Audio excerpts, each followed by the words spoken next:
TCS ACP Uma Maheswararao ఇంట్లో అవినీతి నిరోధక శాఖ సోదాలు చేపట్టింది. అశోక్ నగర్ లోని నివాసంతో పాటు ఏకకాలంలో 14 చోట్ల తనిఖీలు చేస్తున్నారు.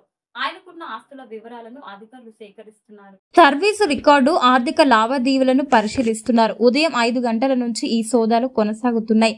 ఆదాయానికి మించి ఆస్తులు కలిగి ఉన్నారన్న ఆరోపణల నేపథ్యంలో ఈ తనిఖీలు చేపట్టారు. ఆయన బంధువులు, స్నేహితుల ఇళ్లలోనూ ఏసీబీ దాడులు చేసింది. ప్రస్తుతం ఉమామహేశ్వరరావు సాహితీ ఇన్ఫ్రా కేసుల విచారణ అధికారిగా ఉన్నారు. భూ వివాదాల్లో తలదూర్చి పెద్ద ఎత్తున డబ్బులు వసూలు చేసినట్టు, సాహితీ ఇన్ఫ్రా కేసులో నిందితుల నుంచి డబ్బులు వసూలు చేసినట్లు ఆయనపై ఆరోపణలున్నాయి. ఆయన గతంలో ఇబ్రహీంపట్నం ఏసీపీగా పనిచేశారు. అప్పటి నుంచి ఆయనపై పలు ఆరోపణలు ఉన్నాయి. సోదాలు ముగిసిన అనంతరం సిసిఎస్ఏసీపీ ఉమామహేశ్వరరావును ఏసీబీ అధికారులు అరెస్టు చేశారు. బుధవారం కోర్టులో హాజరుపరచనున్నట్లు తెలిపారు.